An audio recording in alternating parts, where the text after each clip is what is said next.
देवी सर्वभूतेषु विष्णुमायेति शुद्धिता नमस्तस्यै नमस्तस्यै नमस्तस्यै नमो नमः।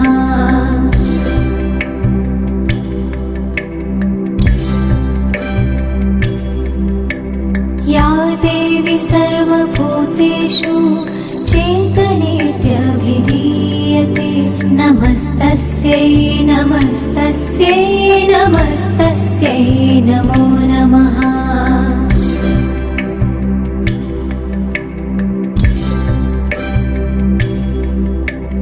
या देवी सर्वभूतेषु बुद्धिरूपेण संस्थिता नमस्तस्यै नमस्तस्यै नमस्तस्यै नमो नमः।